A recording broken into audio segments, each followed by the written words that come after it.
Estamos começando mais um Pod Contas, o podcast da EPCP.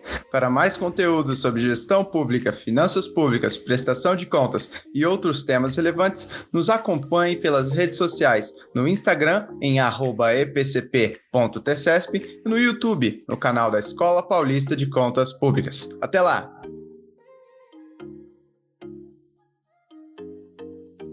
Olá, sejam bem-vindos ao Pod Contas, o podcast da Escola Paulista de Contas Públicas, a EPCP, vinculada ao Tribunal de Contas do Estado de São Paulo.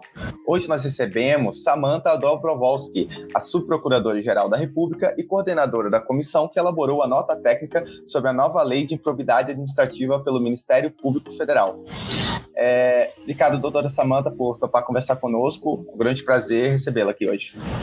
Bom dia, Maurício. Bom dia a todos que nos escutam. Prazer é meu, uma honra poder conversar sobre esse assunto com o podcast do Tribunal Pod Contas, né? Podcast do Tribunal de Contas de São Paulo. Perfeito.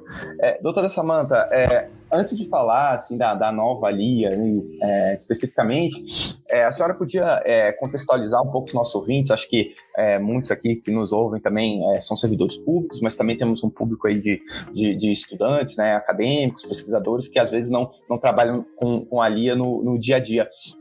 Queria saber se a senhora poderia, então, contextualizar, né, falar um pouco sobre até o contexto de aprovação da LIA original, lá no início dos anos 90. Pois não. Bom, para falar da aprovação da Lei de Improbidade Administrativa original, em 92, é preciso que a gente remonte à época da Constituinte e da Constituição de 88.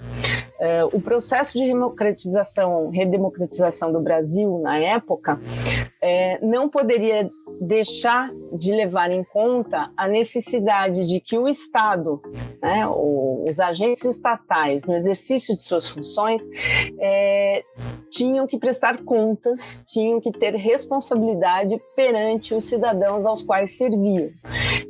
Esse movimento, historicamente, vem de muito mais tempo antes, né? E no Brasil, todas as constituições, desde 1824, de uma maneira ou de outra, mais restritamente, as constituições de 1824 e 1831, previam a responsabilização por abuso de funções, né? Ou eventualmente por omissões. Foi em 46 que houve um avanço na modelagem da responsabilização por atos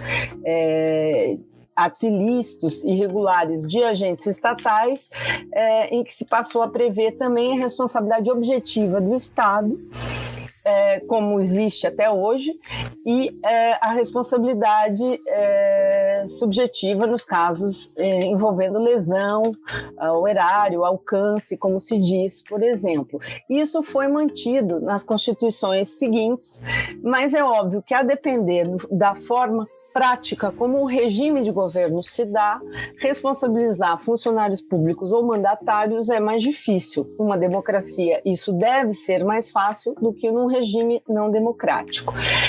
Com a redemocratização em 88, o modelo de 46 foi retomado e ampliado, né? Além da responsabilidade objetiva do Estado, além da responsabilização por enriquecimento ilícito, por lesão ao erário, que eram o objeto máximo das legislações específicas que existiam antes da Lei de Improbidade Administrativa, as leis chamadas Pitombo Godoy Ilha e Bilac Pinto, de 57 e 58, elas previam a possibilidade de se responsabilizar o agente público que lesasse o erário ou embolsasse recursos, desviasse recursos, mas era uma responsabilização restrita a esse aspecto do que se chama alcance, né? Que é se apropriar de verbas públicas, desse aspecto de lesão ao erário mais especificamente.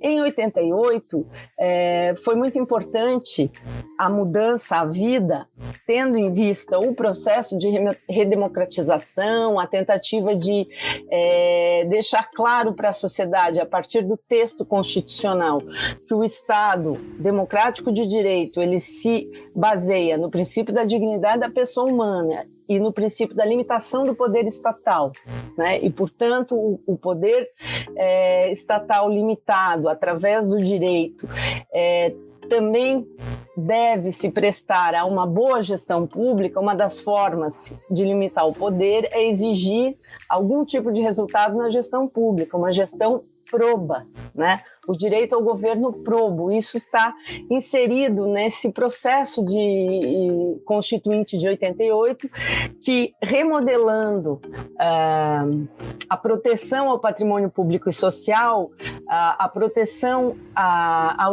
contra os desvios de agentes públicos ou mandatários eleitos que se valessem do cargo ou abusassem das funções para desviar recursos ou causar lesões, além de mirar nesse sentido, a Constituição de 88 elevou a categoria de princípio autônomo na Constituição a moralidade administrativa, né?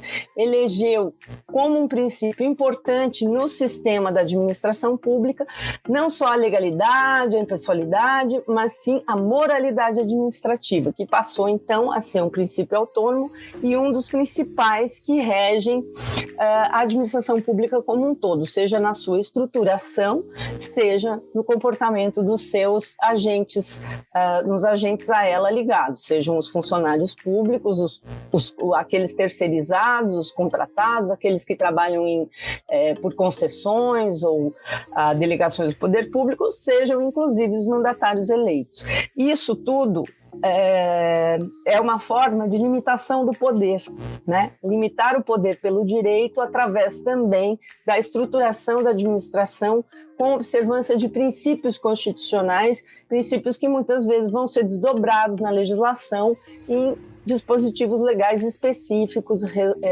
voltados a determinar condutas específicas para os funcionários ou vedar condutas consideradas ilícitas. Então, esse é um contexto que havia naquele momento em 88, e a Constituição, ao eleger a moralidade administrativa como um princípio basilar da estrutura da administração e torná-la um princípio autônomo, apontou para uma nova forma de responsabilização por desvios no Brasil. O sistema brasileiro, já historicamente, ele prevê diferentes esferas de responsabilização. As esferas clássicas, todo mundo conhece, é a esfera penal, que é a mais grave, a mais gravosa de todas, a esfera administrativa, que atinge notadamente servidores públicos, a esfera disciplinar, e a esfera civil, que se volta ao ressarcimento de danos causados, né? É um princípio claro e uma regra do Código Civil que aquele que causa dano a terceiro é obrigado a reparar, né? Isso é a responsabilidade civil. Essas três esferas são as esferas clássicas de responsabilização. Aqui no Brasil, como em alguns outros países, se agregou uma esfera autônoma e específica de caráter civil-administrativo, quer dizer, uma esfera não penal, é uma esfera extrapenal, que é a esfera de responsabilização pela prática de atos de improbidade administrativa. Quer dizer, o movimento constituinte conseguiu fortalecer tanto o conceito de moralidade administrativa, que apontou o caminho para se criar uma responsabilização específica para atos que violassem a moralidade administrativa, atos que violassem a probidade na gestão pública. E essa é a esfera de responsabilidade por atos de improbidade administrativa, que, como eu falei e repito, gosto de frisar, ela não é penal, isso é importante para a nossa sequência da nossa conversa, né? Ela atinge mais realmente os funcionários públicos, os agentes públicos, mas tanto os agentes públicos do serviço público em geral, sejam concursados ou contratados, como também os mandatários eleitos. Eles também podem ser passíveis e são passíveis de responsabilização por atos de improbidade administrativa. E ela também se presta a punir, se for o caso, os terceiros particulares que se beneficiam ou participam desses atos de improbidade. E aí, a lei de improbidade administrativa originalmente em 92, ela também atingia pessoas físicas ou pessoas jurídicas particulares quando partícipes ou beneficiárias de atos de improbidade. Por exemplo, um ato de improbidade, uma fraude numa licitação pública, em que o funcionário responsável pelo setor, em conluio com uma empresa interessada e com seus diretores, burlava as regras da licitação para que determinada empresa ganhasse o processo seletivo licitatório, em prejuízo, certamente, da concorrência, dos demais concorrentes e em prejuízo ao erário, no sentido de que não houve lisura no procedimento para se selecionar a melhor proposta, a proposta mais vantajosa.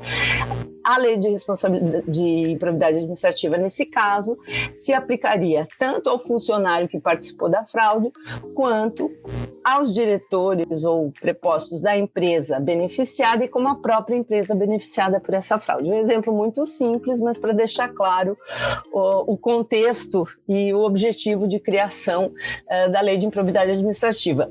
E esse alcance da lei distingue, como eu falei antes, a lei de improbidade administrativa em 92, justamente das leis anteriores, que se voltavam apenas a reparação do dano, a ir atrás do prejuízo causado. Quer dizer, elas se voltavam a conseguir obter do causador do prejuízo a devolução dos recursos, o bloqueio dos bens e medidas similares. E deixava-se para a parte penal e, eventualmente, para a responsabilidade disciplinar, a punição efetiva das pessoas. Com a lei de 1992, continua havendo, na maioria dos casos, crime de corrupção, digamos assim, e um ato de improbidade correspondente, e pode, inclusive, em se tratando de funcionário, haver um processo disciplinar pelo mesmo fato. E assim a pessoa responderia nas 3 esferas. Só que ela responde nas 3 esferas, mas a pena aplicada, quando é a mesma pena, materialmente a mesma pena, ela vai ser executada uma vez só. Ou seja, se no processo criminal se chega à conclusão de que há responsabilidade, culpa ou dolo, conforme o caso, notadamente, normalmente o dolo, e se consegue terminar o processo e punir, aquele servidor ímprobo vai ser demitido a bem do serviço público, eventualmente por próprio efeito da sentença penal, né? Aí no processo administrativo, que a essa altura já deve ter acabado, ele pode ter sido demitido ou não. Houve um problema técnico, houve qualquer dificuldade, o processo administrativo às vezes prescreve mais rápido, tem tecnicalidades, ele não foi demitido. Mas se ele já foi demitido no PAD, quando a sentença penal o condena, ela apenas reforça a condenação do ponto de vista declaratório. Não tem mais o que demitir se a pessoa já foi demitida. E assim, no âmbito da improbidade, a improbidade aplica sanções específicas, mas aquelas sanções que fossem idênticas ou quase iguais no seu sentido e alcance a outras já aplicadas, obviamente que não tem como se aplicar novamente. O exemplo da demissão é um exemplo muito simples e pode dizer, não está explicando nada, mas é para mostrar que se você demite uma vez e a demissão seria aplicável em outra esfera, obviamente que não tem mais o que fazer. Agora, o exemplo por exemplo, outra sanção que implique em pagamento, né? E não falo de reparação do dano. A reparação do dano, a devolução do dinheiro, por exemplo, desviado, ela não é por si uma sanção. Ela é uma consequência do ato ilícito. A pessoa desviou um dinheiro, ela causou um dano, ela é obrigada a devolver. É uma restituição ao estado anterior das coisas. Mas ela pode ser condenada numa multa, numa prestação pecuniária. Então, se essa multa, de certa maneira, ela, na esfera penal e na esfera civil, se houver algum tipo de correspondência entre as multas, elas podem ser compensadas, né? Ou uma multa já paga pode, entre aspas, não anular no sentido próprio, mas evitar que se pague de novo a mesma prestação. Normalmente as multas civis e a multa penal têm natureza distinta, obviamente, mas há discussões, eu não vou entrar em casos mais complicados, né? Mas assim, a mesma punição não é aplicada cada 2 vezes. Isso que sustenta que o contexto brasileiro, como existe em outros países também, permita que existam diferentes esferas de responsabilização, para que a partir dessas diferentes esferas haja várias autoridades competentes por apurar e punir ilícitos, né? E que se busque evitar o que se chama de captura, ou seja, que, por exemplo, se tratando de improbidade administrativa de um alto funcionário, de um funcionário de alto escalão, o serviço administrativo, a repartição, enfim, o ente público, não se sinta muito à vontade, não tenha muito estímulo ou, por questões outras, não busque aquela punição efetiva, né? Faça um faz de conta, digamos assim. Então, para evitar que isso aconteça e fique por isso mesmo, além dessa responsabilidade administrativa, existe a responsabilidade penal, que é por outro tipo de autoridade e outro processo, e a própria responsabilidade civil, de devolver o dinheiro, e a responsabilidade por atos de improbidade administrativa. Poderíamos agregar a responsabilidade fiscal, que hoje em dia é importante e afeta, no bom sentido, o trabalho do Tribunal de Contas, né? Eleva mais a responsabilidade e a própria intensidade do trabalho do Tribunal de Contas. A responsabilidade política específica daqueles que são eleitos, que seria o impeachment, a responsabilidade política dos mandatários, ela poderia ser traduzida em palavras mais simples como a responsabilidade administrativa funcional do mandatário eleito. Quer dizer, aquilo que o servidor público responde no PAD, um governador, um prefeito, um secretário junto com o prefeito pode responder num processo de impeachment, mal comparando, mas seria isso. Um governador não responde um PAD especificamente, ele não tem uma carreira, um estatuto funcional, ele tem uma responsabilização político-administrativa, que é o processo de impeachment, né? Então, nós temos uma série de esferas de responsabilização que visam a promover o maior controle dos abusos e omissões ilícitas dos agentes públicos no exercício de suas funções, visam evitar que não haja punição efetiva e atendem a diferentes propósitos e objetivos na divisão de competências e na divisão, enfim, no funcionamento, na divisão interna do ordenamento jurídico, né? Isso quer dizer que o nosso sistema é mais efetivo? Não necessariamente, mas existe essa divisão toda em busca de uma maior efetividade e, eventualmente, se uma das esferas, por exemplo, o processo penal pode ser alongado, né, pelos vários incidentes que a defesa tem direito de buscar para si e pode gerar uma prescrição. Enquanto isso, é possível que tenha havido uma punição disciplinar, é possível que tenha havido uma punição em nível administrativo civil, né? Civil administrativo, por improbidade administrativa. Então, as diferentes esferas buscam, digamos, comatar lacunas na aplicação prática das punições. Se isso funciona completamente ou não, é uma questão que eu prefiro deixar em aberto, porque depende muito das situações e da experiência prática, mas o objetivo também da multiplicidade de esferas é garantir uma eficácia, uma efetividade, de alguma forma, preencher as lacunas, as dificuldades das diferentes instâncias e evitar a captura, como eu falei, nem sempre evita, dependendo das circunstâncias, e é normal, existe em qualquer lugar, mas é assim que é. E, enfim, o contexto da aprovação da lei de improbidade administrativa em 92, também é importante lembrar que naquele ano, ao final do ano, a lei já estava recentemente aprovada, acho que umas semanas antes, houve o impeachment do presidente Collor. Então, o processo legislativo ocorreu desde 1 ou 2 anos antes, né? Houve uma discussão, uma comissão de juristas. A lei, ela não, digamos, na sua redação originária, ela tem contém atecnias, digamos assim, algumas dificuldades, porque ela é vazada em termos muito genéricos, de uma forma mais aberta. Se trata de direito administrativo sancionador, esfera não penal, né? É muito difícil para o legislador, para aquele que elabora a lei, ainda que seja o técnico que auxilia o legislador, prever todas as possíveis condutas ilícitas, todos os possíveis problemas. Então, muitas vezes, a vagueza e a abertura da linguagem em que foi escrita a lei originalmente, os tipos muito amplos, se devem a essa dificuldade de prever as condutas nos seus aspectos mais específicos, né? É possível prever gêneros, digamos assim, né? Uma fraude à licitação, mas dizer todas as formas pelas quais essa fraude ocorre seria um exercício de adivinhação muito grande, né? Até porque as coisas, assim como no resto das questões humanas, também nos delitos há um progresso, há desenvolvimento, no sentido até irônico, né?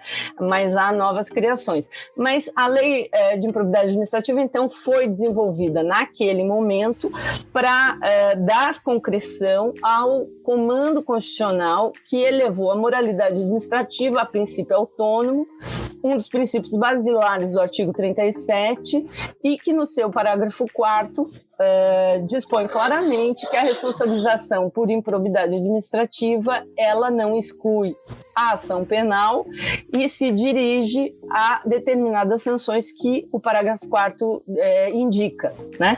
Então, para cumprir esse comando constitucional, veio a lei da improbidade administrativa, ou uma lei contra a improbidade administrativa, que na verdade a gente sempre chama de lei de improbidade e fica estranho, né?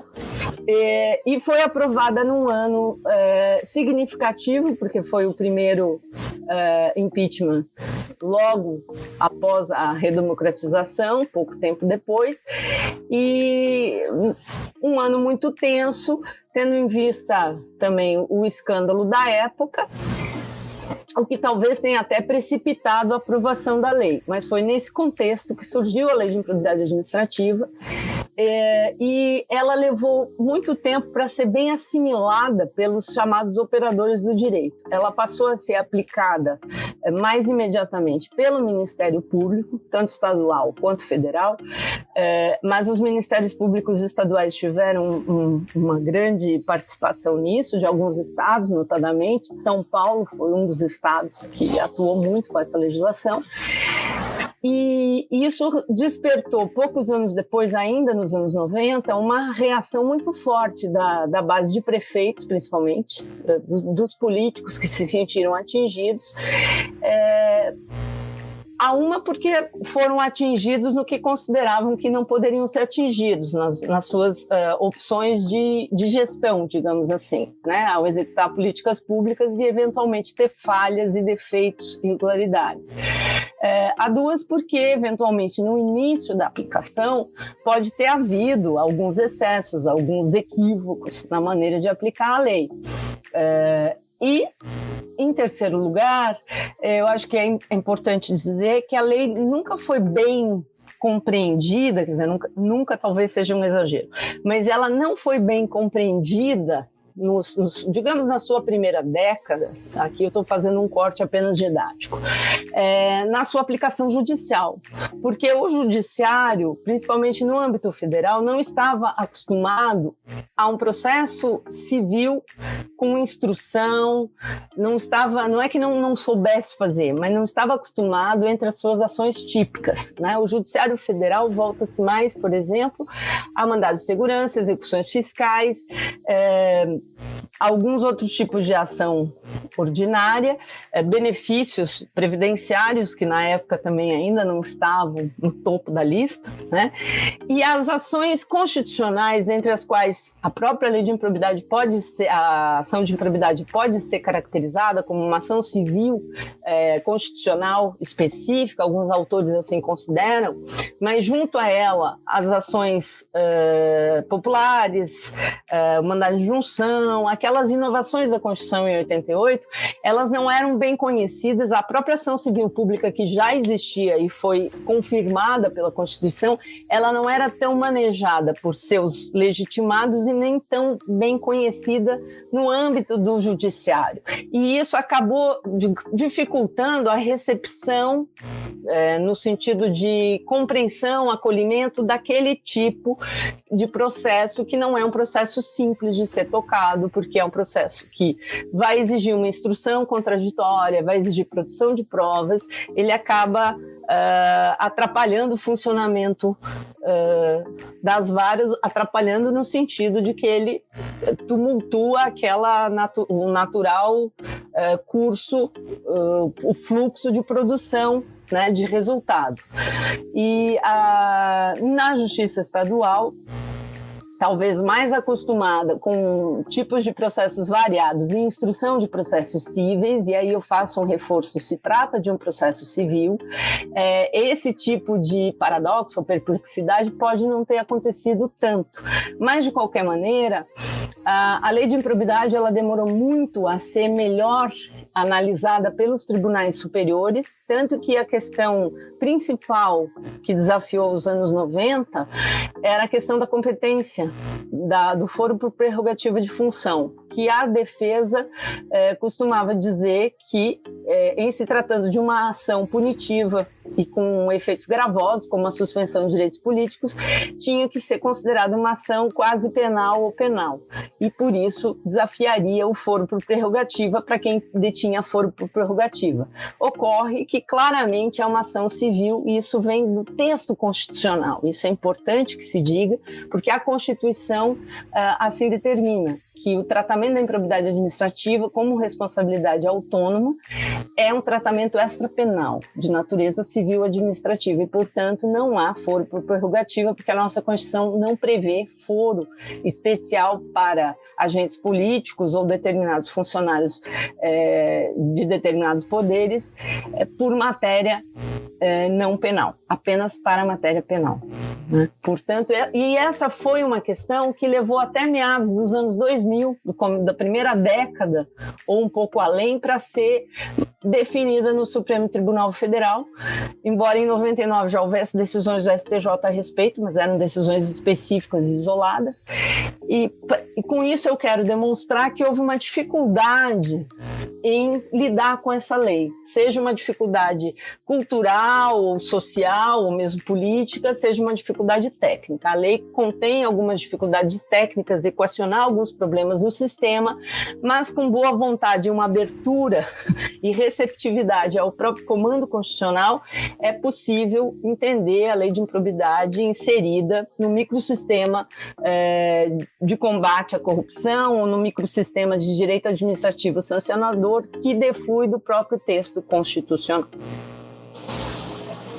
Perfeito, é muito interessante a história, né, e muito completa a sua explicação, doutora Samantha. Realmente é interessante ver essa linha do tempo, né, as questões que vão aparecendo e todo o debate que vai sendo feito. De certa forma, eu entendo, assim, que tem que haver debate, né, para haver melhoria sempre, né, esse debate amplo é essencial. E eu vejo que a senhora apontou, né, as forças e às vezes fraquezas da lei, o que deu certo, o que poderia ser melhorado, esse tipo de coisa aí, e dar esse contexto até para uma ideia de reforma, né? Pelo que eu tinha lido, eu acompanhei mais pela questão da imprensa mesmo, artigos que eram publicados. E para essa reforma da lei de improbidade administrativa também foi criada uma comissão, aparentemente estava sendo discutido assim, há algum tempo, mas ano passado foi um ano assim que mudou muita coisa nessa área, né? Uma nova lei de licitações, por exemplo, e ao mesmo tempo que se falava de uma reforma administrativa, ou seja, provavelmente causando muito impacto aí sobre a 8.112 lá a nível federal e sobre as leis também que regem os servidores de mais entes. Então, parece que ia ser uma grande reviravolta administrativa, né? Pelo menos na lei de licitações e na lei de improbidade ela ocorreu. Mas, vendo aqui que, então, ano passado, de fato, houve essa reforma, essa quase uma nova lei de improbidade, né? Apesar de formalmente o número da lei continuar o mesmo, né? Foi muito modificado, acho que bem semelhante ao que aconteceu com a lei de licitações, só que a lei de licitações recebeu realmente uma nova numeração. E então eu queria saber da senhora, assim, o MP participou da discussão, por exemplo, dessa tal comissão de juristas, como a senhora avalia essa questão desse debate para essa reforma? E também, se a senhora já puder falar, então, das principais mudanças que ocorreram em 2021. Pois bem. Eu acho importante o link que você fez com a minha primeira fala, né, que foi um pouco alongada, até me desculpo, porque a gente não pode perder de vista que a lei de improbidade já teria esse ano faria 32 anos. Alguns meio que se recusam a chamar de nova lei de improbidade, chama-se de lei de improbidade reformada, né? Porque houve alguns aspectos que são difíceis de aceitar no primeiro momento, né? Para quem maneja essa lei há mais tempo. Mas a lei de improbidade, como eu falei, ela teve uma dificuldade de ser entendida, adotada, talvez, pelos operadores e no âmbito público, mas especificamente me refiro então a Judiciário e Ministério Público. Note que as fazendas públicas, talvez em nível estadual, tenham começado antes a manejar a lei. No nível federal, a AGU passou a ter digamos, uma divisão específica ali por 2008, se não me engano, para tratar da improbidade administrativa com iniciativa própria, né? Não que não tenha havido antes, mas era muito mais restrito, restrita a sua atuação. Por isso também a maior parte das críticas sobre erros, ou mesmo nos casos em que houve muito acerto, elas eram e são dirigidas ao Ministério Público. E aí se fala que há abusos por parte da atuação, porque muitas vezes há o acerto, e o acerto é considerado, a depender da perspectiva, um abuso, né? Para qualquer órgão isso vale, né? Mas o fato é que a lei de improbidade administrativa acumulou ao longo de 2 décadas e meia, que foi, acho que quando começou a discussão sobre uma reforma da lei de improbidade, ela é um pouco mais antiga. Ali, acho que por 2010, talvez, na segunda década já havia projetos, houve um projeto de lei no Senado Federal, que depois ficou parado, houve outros projetos sobre alteração na lei de improbidade administrativa. Mas ela digamos, em 25 anos, ela acumulou experiência, ou com ela se acumulou experiência, houve consolidação judicial, especialmente no âmbito do Superior Tribunal de Justiça, explicitando conceitos, né? Limitando eventuais excessos, né? Corroborando o uso da ação de improbidade para determinados casos, né?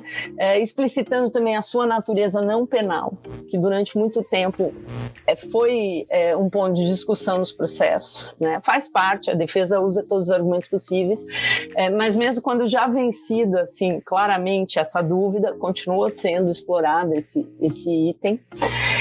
Então havia todo um contexto que propiciava uma reforma, vamos dizer assim, racional, mas também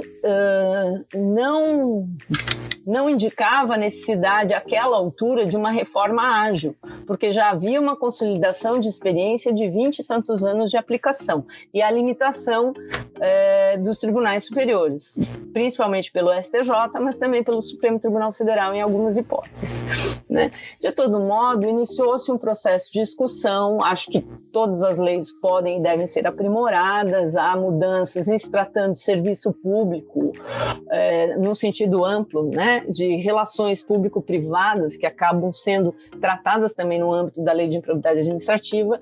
Há mudanças que vão requerer uma revisão de perspectiva, tanto para incluir coisas novas como para rever alguns conceitos, melhorá-los, aprimorá-los.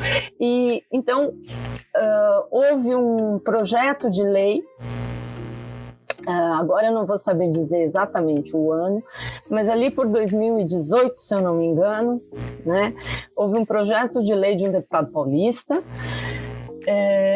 e esse projeto acabou, a partir desse projeto, ou antes, o presidente da Câmara, então era o deputado Rodrigo Maia, se eu não me engano, criou uma comissão de juristas presidida pelo ministro Mauro Campbell, do STJ, que, se não me engano, quando ainda era do Ministério Público, participou também da discussão lá em 92. Tanto ele, como o ministro Herman, como outros juristas que ainda estão na ativa, como Fonteles, nosso ex-procurador-geral na época, também participou da redação original, né? Pois bem, essa comissão de juristas, composta por professores, advogados, membros do MP e do Judiciário, ela se debruçou sobre a lei, sobre vários aspectos, a partir das decisões judiciais consolidadas, a partir de jurisprudência do STJ, para tentar corrigir no texto legal aquilo que a jurisprudência já tratava como corriqueiro e correto, né? E colheu também várias sugestões das categorias profissionais, quer dizer, houve reuniões fechadas com várias categorias profissionais, com associações de classe, e depois houve audiências públicas no âmbito da Câmara, com essa comissão, das quais participaram as instituições e as associações. O Ministério Público foi ouvido, sim, assim como tribunais de contas, assim como representantes do Judiciário, OAB, todas as categorias, né? Foi um processo bastante rico de discussão, digamos assim, porque houve esses debates todos, essas conversas, que geraram depois o substitutivo, que foi apresentado na Câmara dos Deputados. Ocorre que, a uma certa altura, esse substitutivo, distribuído ao relator, se não me engano, o deputado Zaratini, ele foi totalmente modificado. Até aí faz parte do processo legislativo, né? Mas não se abriu oportunidade de uma nova discussão. Como a modificação não foi pontual, não foi pequena, o certo seria que tivesse havido uma rediscussão, pelo menos alguma oportunidade, ainda que limitada no tempo, porque já tinha havido muitas... Em algum momento é preciso parar, né? O processo legislativo, como o judicial, ele tem que ter um fecho, mas é preciso que haja discussão se você apresenta um determinado texto e esse texto volta totalmente remodelado. É preciso que haja uma rediscussão mínima, né? E isso não aconteceu. Os prazos de discussão no Congresso foram absolutamente formais ou praticamente nem formais, eles foram pro forma, talvez possa dizer assim. Não deu tempo de fazer essa substituição, nem emendas de plenário, nem impugnações no plenário, foi tudo muito rápido, e isso foi aprovado na Câmara, e da Câmara foi ao Senado. No Senado não houve também uma reabertura para discussões, muito pequena, houve, acho que pequenas oportunidades de conversa, e algumas correções no texto, nos problemas mais evidentes, por exemplo, a questão do nepotismo, que tinha sido completamente deturpada no sentido técnico, né? Não estou fazendo aqui uma crítica pejorativa, estou dizendo que tinha sido descaracterizada no último projeto apresentado na Câmara, e que o Senado, então, recuperou até a própria visão que o Judiciário, através do STF, já deu como palavra final ao trato do nepotismo, porque senão se estaria regredindo anos a fio nessa matéria, no combate a essa matéria, para a qual os tribunais de contas também têm prestado grande trabalho, né? Então, assim, houve esses percalços na discussão do novo texto legal, acabou sendo aprovado no Senado também, e acabou sendo sancionado sem qualquer veto, apesar de sugestões de vetos das categorias, das associações, enfim, das pessoas interessadas, que têm plena legitimidade para participar, porque o processo legislativo no regime democrático, ele deve ser um processo plural e participativo, né?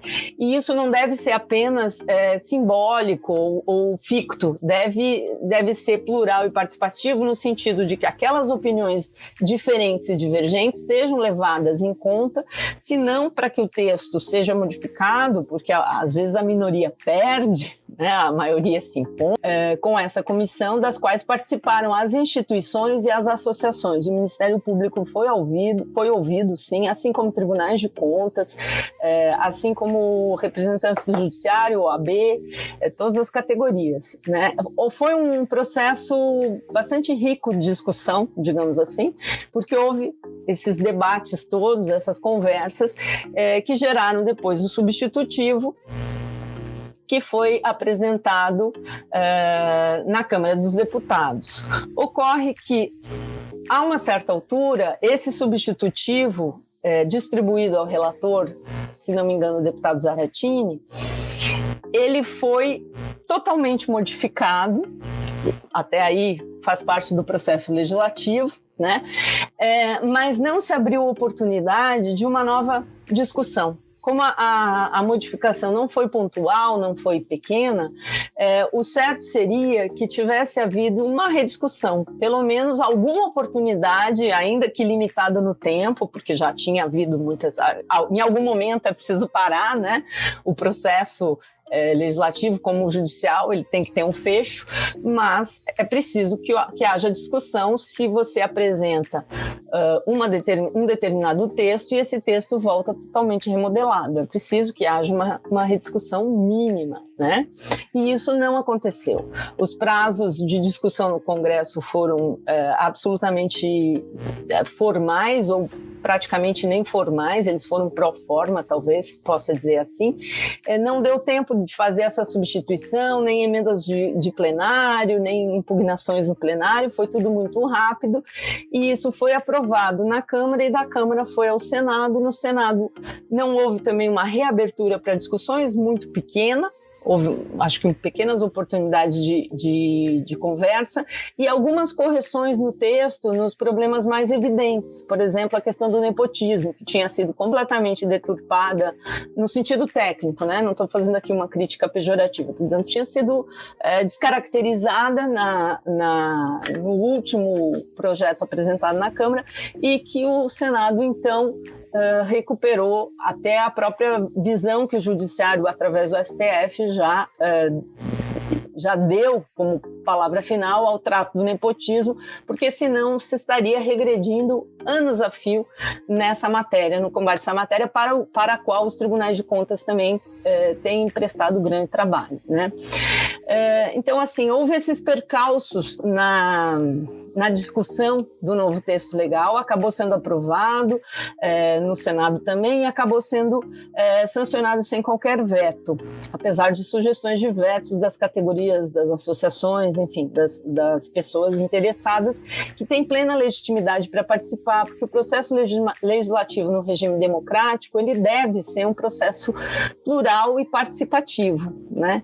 E isso não deve ser apenas simbólico ou ficto, deve ser plural e participativo no sentido de que aquelas opiniões diferentes e divergentes sejam levadas em conta, se não para que o texto seja modificado, porque às vezes a minoria perde, né, a maioria se impõe, ou muitas vezes, mas racionalmente rebatidas, né? Assim, se não se pode adotar aquelas visões que estão sendo dadas como visões alternativas ao texto, é preciso que se rebata isso tecnicamente, não simplesmente tratorar uma discussão. Isso não é legítimo.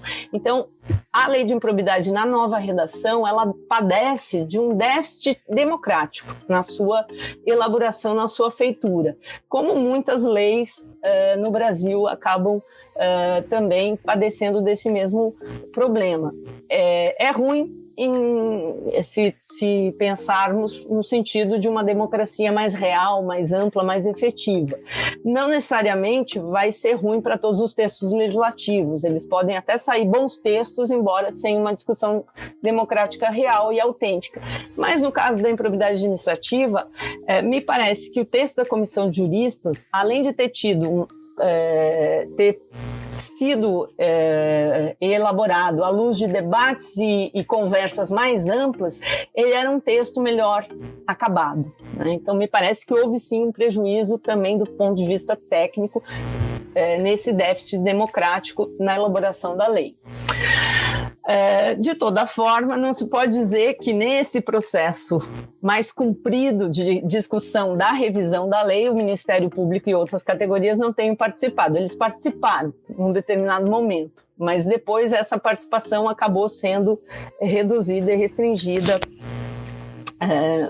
por tecnicalidades do funcionamento do Congresso Nacional, que permite que o devido processo legislativo, que é algo de que não se fala muito no Brasil, mas assim como nós temos o devido processo legal no Judiciário ou no PAD, nós deveríamos ter o devido processo legislativo na elaboração das leis, justamente para se garantir uma participação popular, no sentido não só do povo como categoria que não se sabe exatamente definir qual é, mas de todos os interessados naquela legislação, uma discussão participativa e plural, e sem a qual a lei não teria a legitimidade suficiente para vigorar.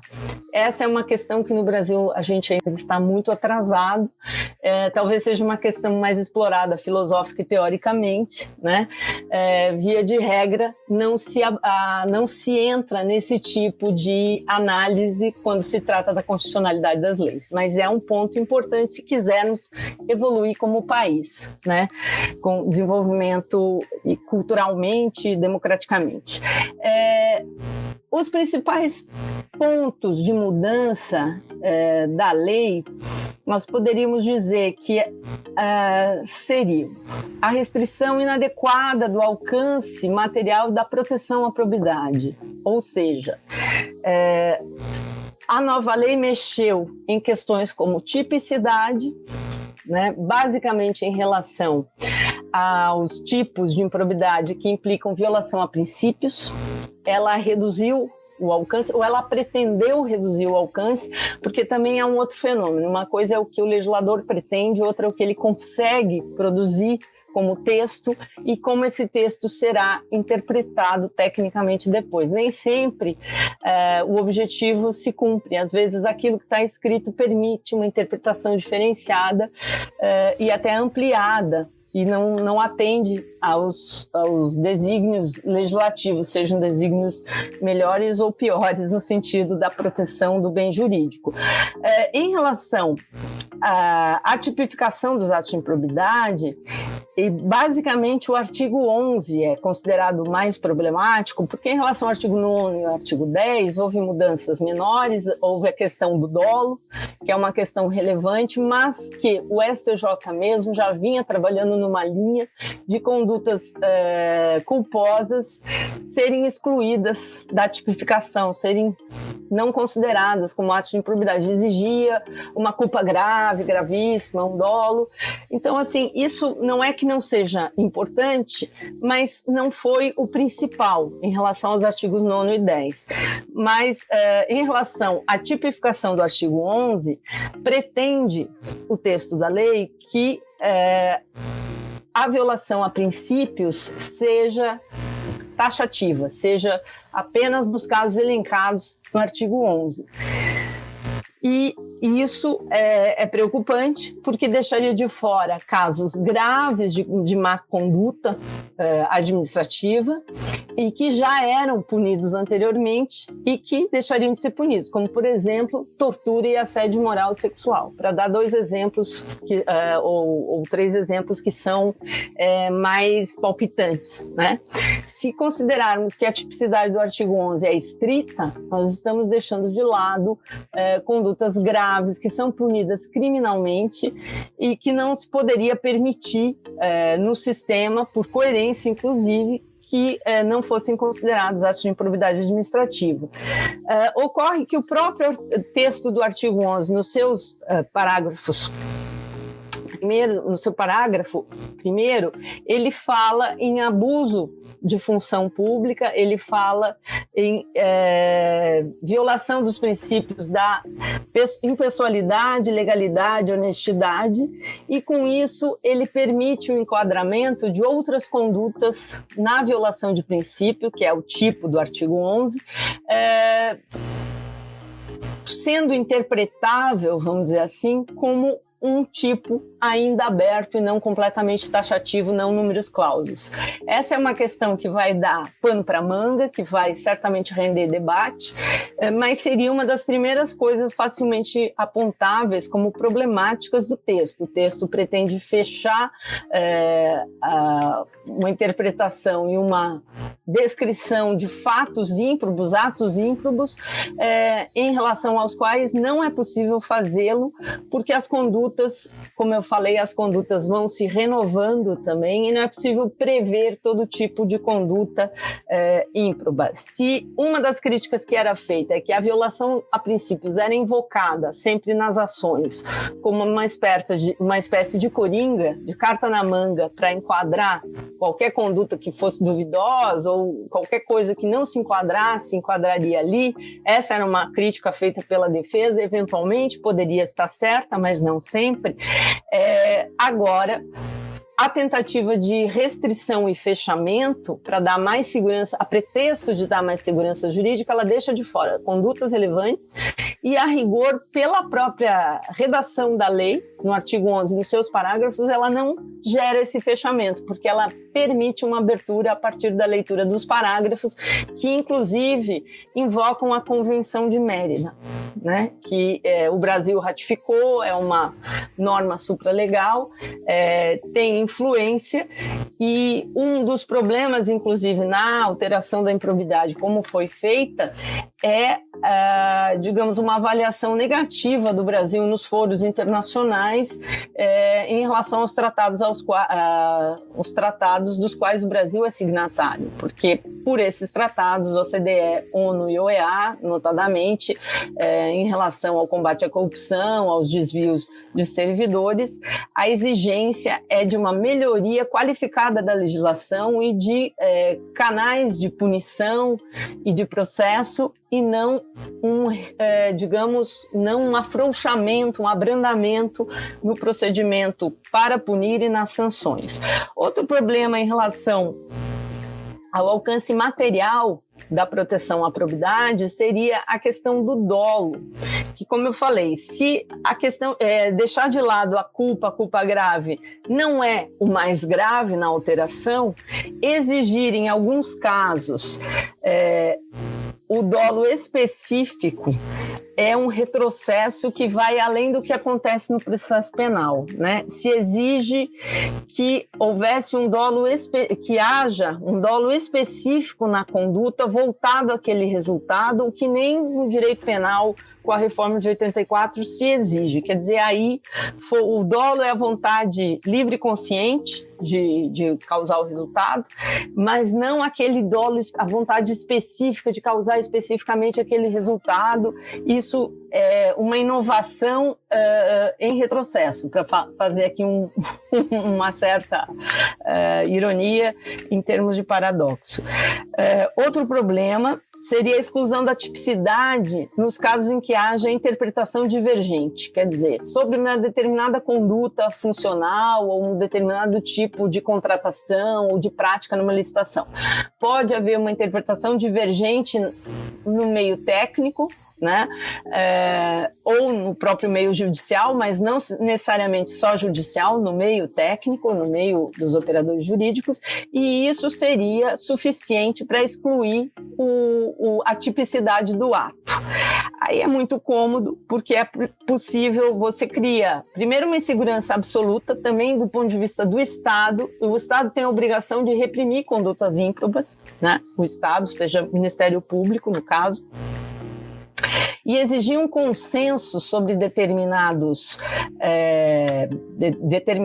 interpretações ou determinados manejos legais é criar uma barreira generalizada e generalizante, injustificada, que vai reduzir a incidência da norma. Porque improbidade não é a mera ilegalidade de um ato, ela é uma ilegalidade qualificada, né? Exigir que haja um consenso fere a próprio direito de apreciação judicial de controvérsias, e o fato de você abrir um processo por improbidade contra alguém é feito em juízo. Isso significa levar ao judiciário a apreciação daquele problema, daquele ato tido como ímprobo, e favorece também voluntarismos e artificialismo, quer dizer, se vai criar um parecer específico dizendo que há uma interpretação divergente, essa interpretação divergente então afasta a tipicidade do ato e, digamos, muda o governo, aquela interpretação divergente é revogada porque aquele parecer favorecia a um governo anterior, seja em que unidade federativa for, em que grau, estou falando do Estado, município e União. Né? Então, existem problemas realmente graves nesse foco de alcance material das normas de defesa da probidade administrativa, seja com a exclusão de tipicidade fechada quando ela não consegue ser fechada, como é o caso do artigo 11.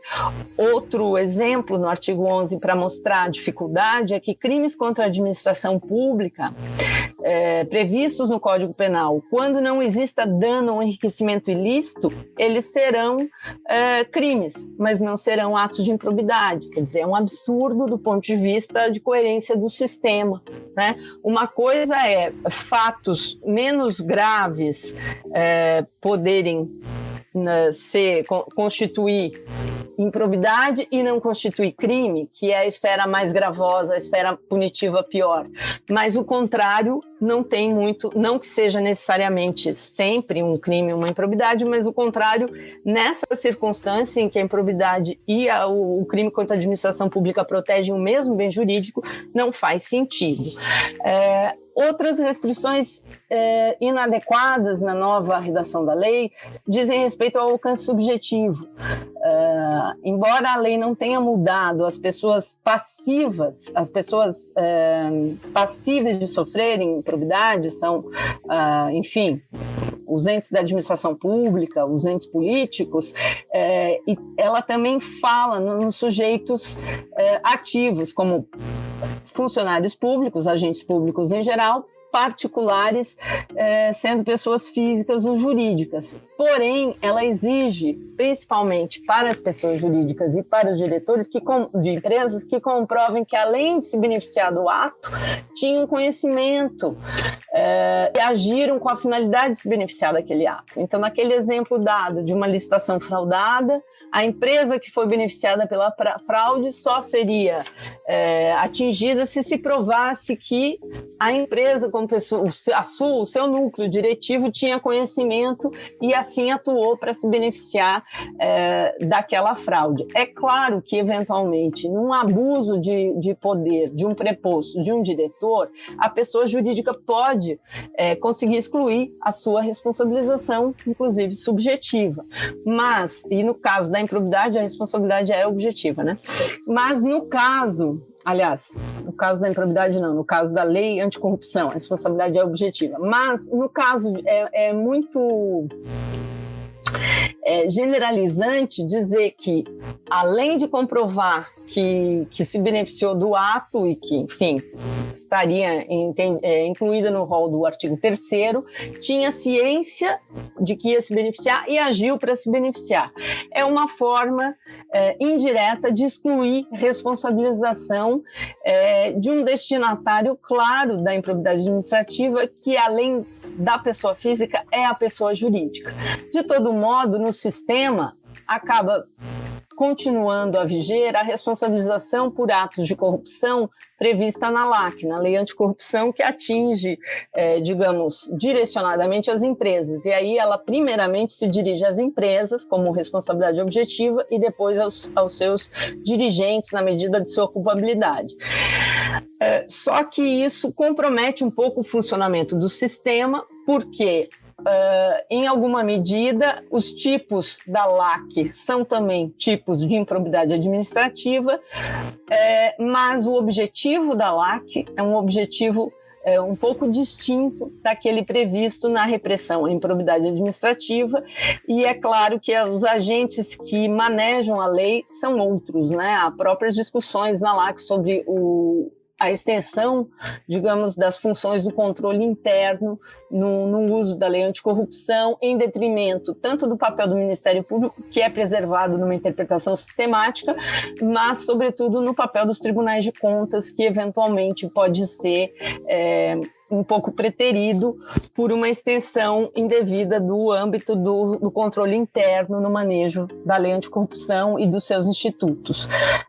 De qualquer maneira, além disso, no alcance subjetivo da lei, na nova redação, há um comprometimento da percepção do efetivo sancionamento das condutas ilícitas previstas no sistema brasileiro anticorrupção. E isso vai comprometer a avaliação do Brasil nos foros internacionais, como eu já falei, assim como pode comprometer a efetividade dos programas de leniência e de acordo de não persecução civil.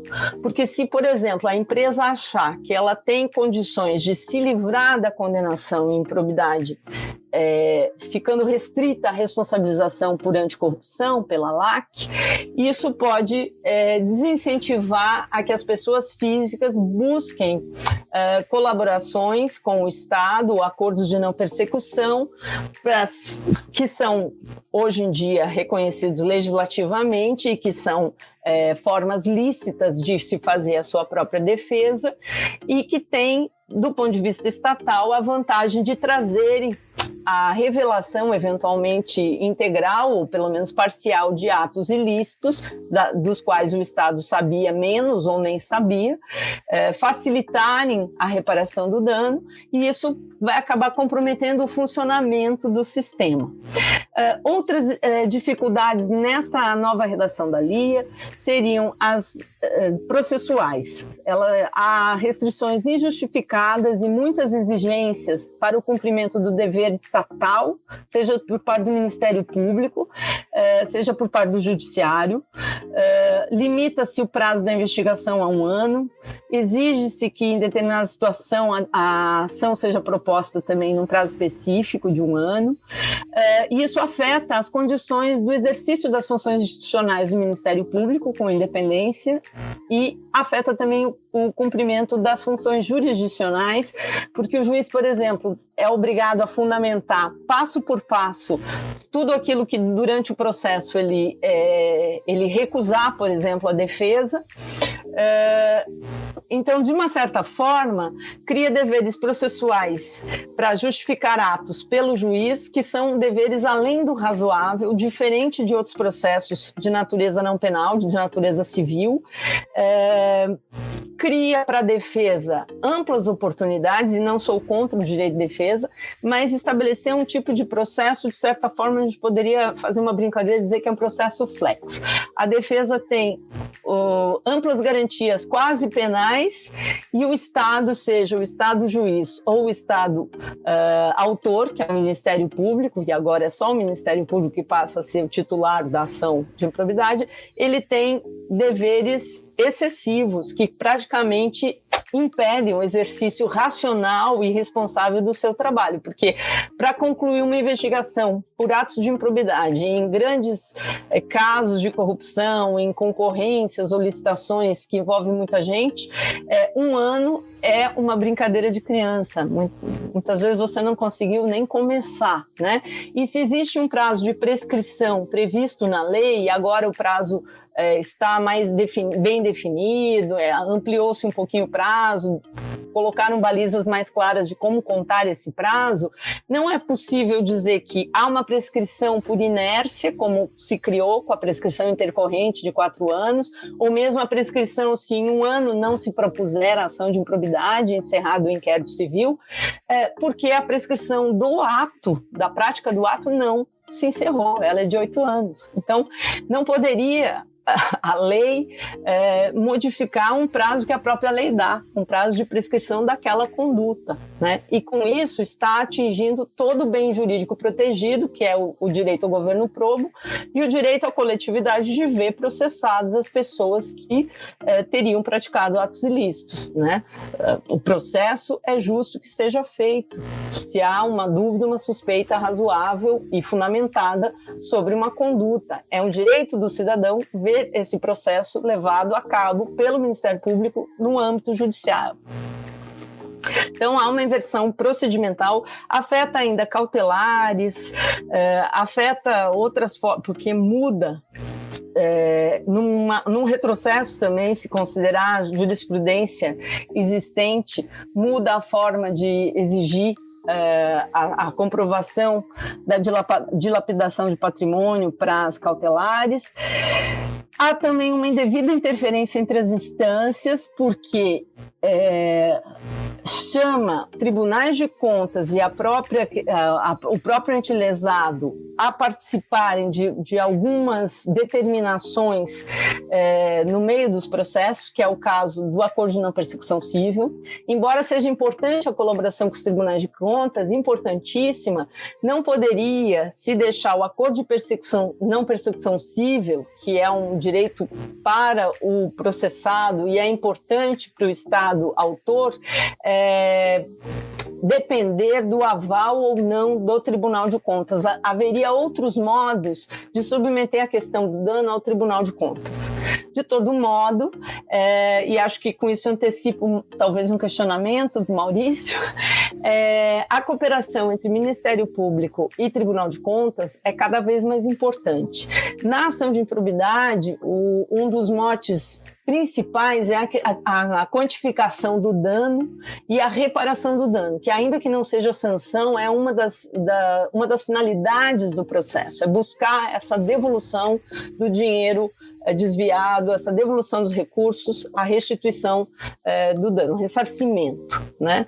E quem tem a última palavra sobre dano no sistema jurídico são os tribunais de contas, estaduais, municipais quando há, e federal, da União, e Tribunal de Contas da União.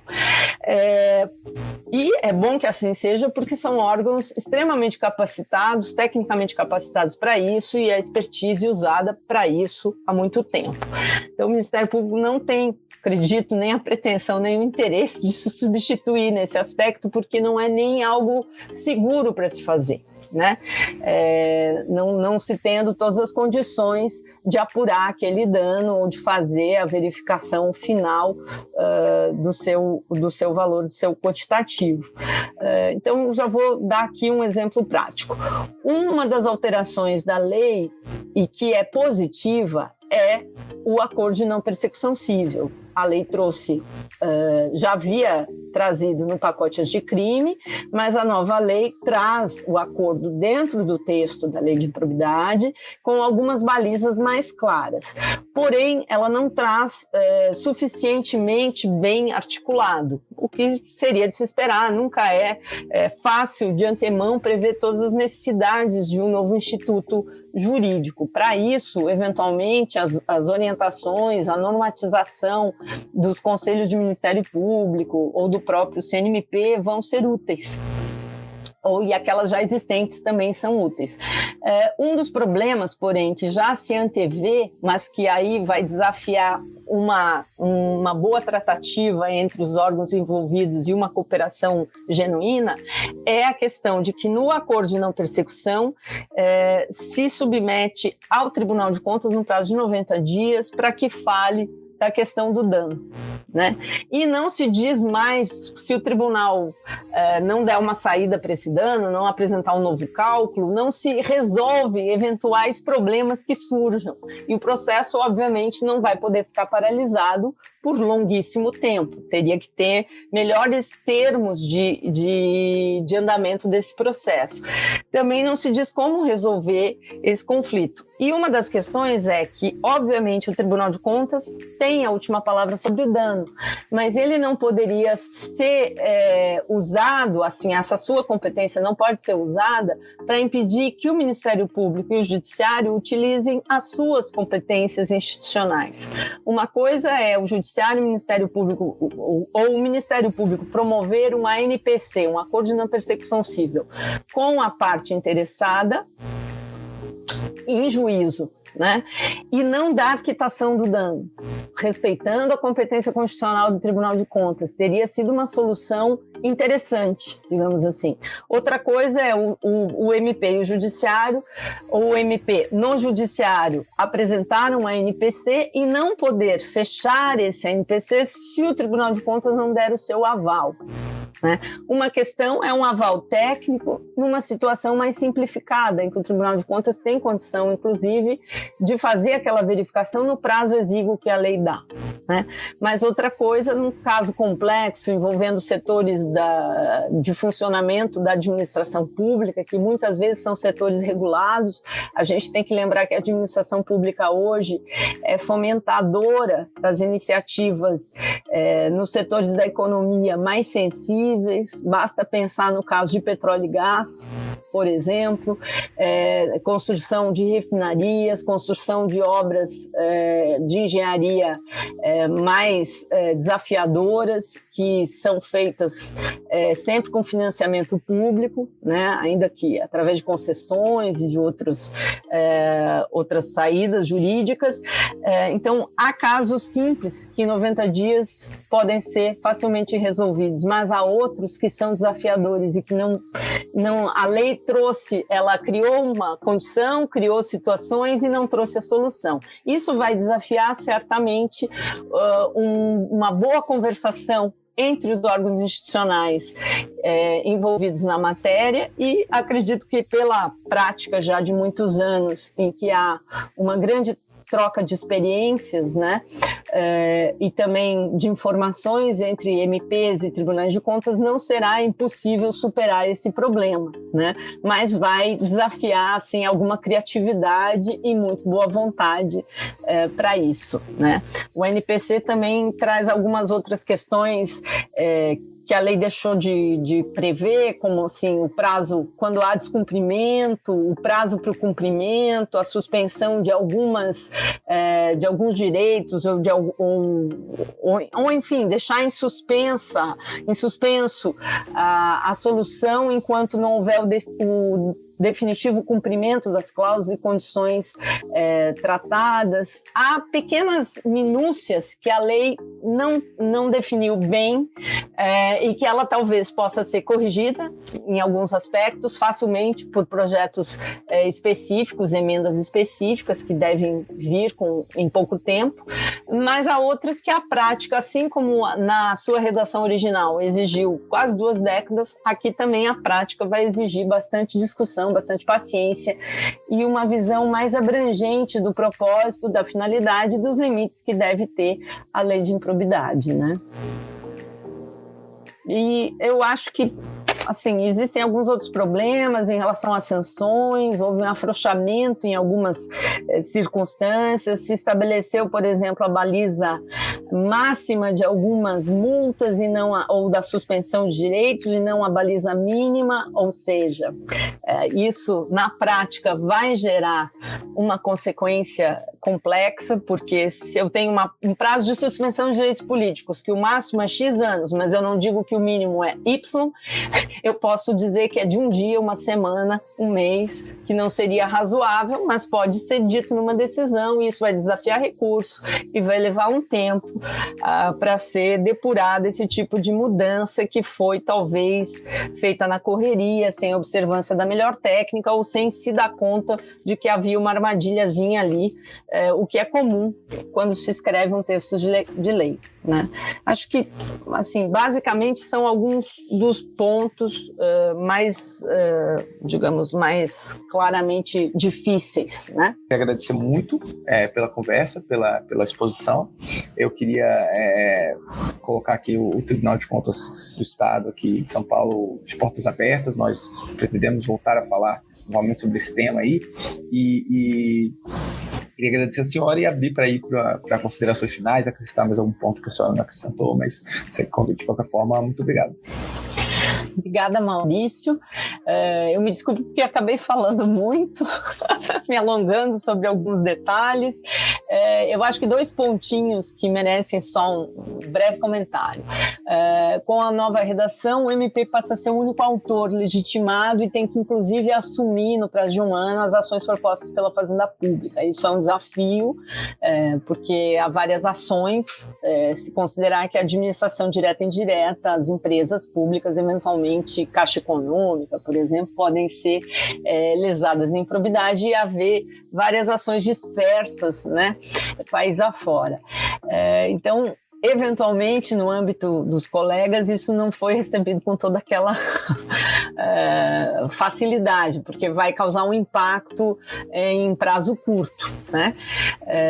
Mas é assim que são as coisas. E, de qualquer forma, também acho que não há uma unanimidade doutrinária sobre isso. Alguns dizem que o aspecto civil da ação de improbidade desafiaria que houvesse colegitimados, a exemplo do que há na ação civil pública. Mas o fato é que, havendo as sanções de direitos políticos, né, referentes a direitos políticos, são sanções mais graves e que poderiam ser usadas para atingir adversários, vamos falar muito claramente. Um dos motes que levou a essa mudança, não deve ser o único, mas é um dos que se pode imaginar que tenha sido, né? É importante que o MP possa ser o titular exclusivo das ações de improbidade, o que não, porque sobre ele já tem uma carga maior de cobrança, digamos assim. Como eu falei, a maior crítica sempre foi em relação ao Ministério Público, porque era quem mais manejava a lei desde o seu início, né? Ele tem os melhores instrumentos legais e as competências para investigar, né? A apuração mais ampla se faz por inquérito civil público, no caso da improbidade administrativa. Então, aí ele acaba competindo, tocar a ação de improbidade, na qual ele já era necessariamente custos legis, custos juris, se fosse proposta por um colegitimado. Quer dizer, necessariamente o Ministério Público tinha que estar presente nas ações, é o sistema constitucional que lhe dá esse papel preponderante, no sentido não de preponderar sobre outros órgãos, mas de ter que estar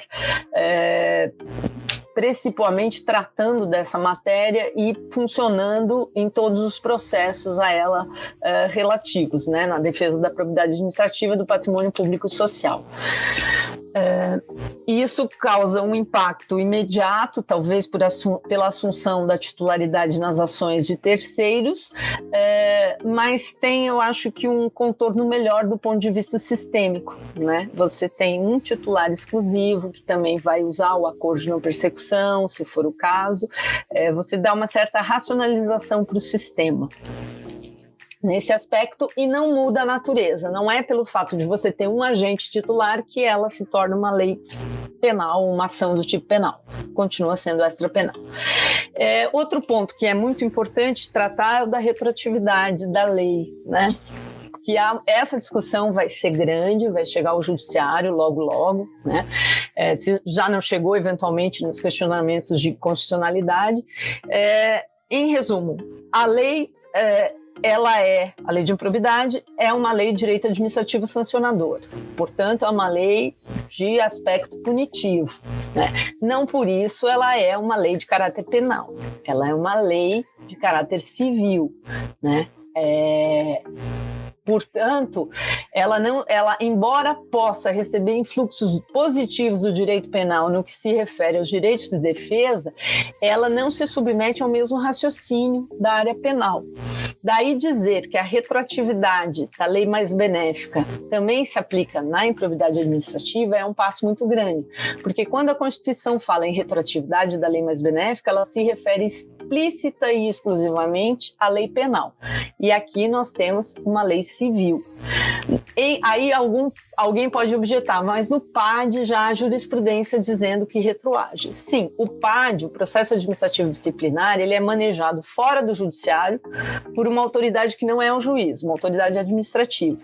E ele funciona para o funcionário público como um direito penal, eu chamaria de pequeno, poderíamos dizer do espanhol chiquito, né? Um direito penal menor, né?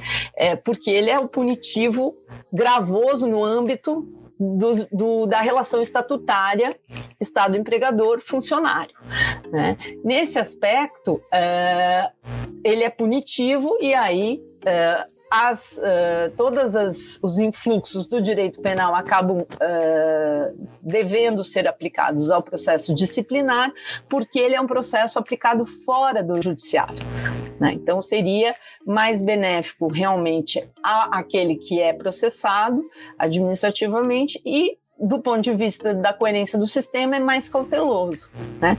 Agora, no âmbito do direito que é aplicado judicialmente e que claramente tem outra natureza, que é o direito da proteção da probidade, que é o direito administrativo sancionador, não faz sentido, já que a Constituição não diz isso, usar o raciocínio penal necessariamente. Se eu acho que isso vai vingar no judiciário, acho que vai ter uma grande discussão e que, em boa medida, algumas questões serão dadas como passíveis de retroatividade, né? Talvez seja uma tendência maior do judiciário ter cautela nesse processo, mas não é automático, como tem sido dito em algumas discussões já colocadas na imprensa, nos sites jurídicos, etc. Não é assim tão automático, até porque o artigo 37, parágrafo 4º, fala que as sanções, a improbidade alcançará as sanções XYZ sem prejuízo da ação penal cabível. E ali, com esta redação, deixa claro que é outro âmbito de incidência. E se nas normas do artigo 5º não se colocam, que falam de retroação da lei mais benéfica, não se colocam questões de direito civil ou civil administrativo, não é possível alargar tanto a interpretação, né, sem um substrato técnico e constitucional.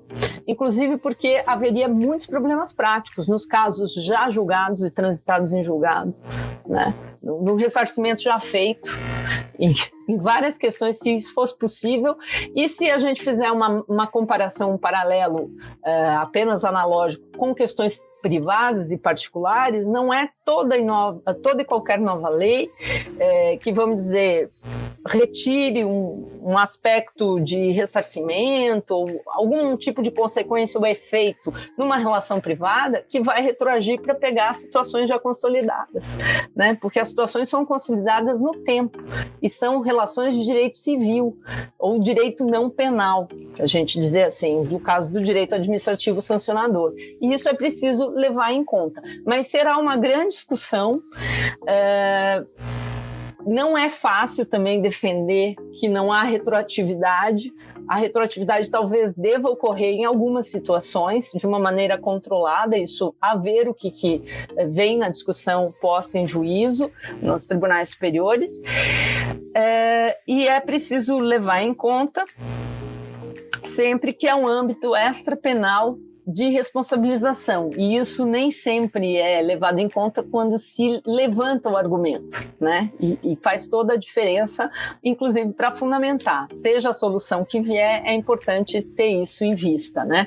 E não foi outra a polêmica quando houve, aquilo que eu falei antes, a discussão sobre a competência do foro por prerrogativa. Levou, acho que, perto de 20 anos para ser resolvido, talvez um pouco menos, mas a questão é penal ou extrapenal? Isso é muito importante e vai ser novamente o foco para saber se a retroatividade da lei mais benéfica é automática, imediata, geral ou não, né? No caso da lei de improbidade administrativa. E, dito isso, eu fico à disposição para eventuais esclarecimentos que eu possa contribuir para vocês. Agradeço muito a atenção, me desculpe pela extensão da conversa, Maurício. Agradeço bastante o convite, muito honrada em conversar com o Podcontas e com o pessoal do Tribunal de Contas do Estado de São Paulo. E desejo muito boa sorte na nossa missão conjunta, né, de defender o patrimônio público social e a probidade administrativa, e agora à luz de um novo texto legal. Obrigada. Perfeito, doutora Samata, muito obrigado. Como eu disse, muito completa a exposição. Tenho certeza que nossos ouvintes vão gostar.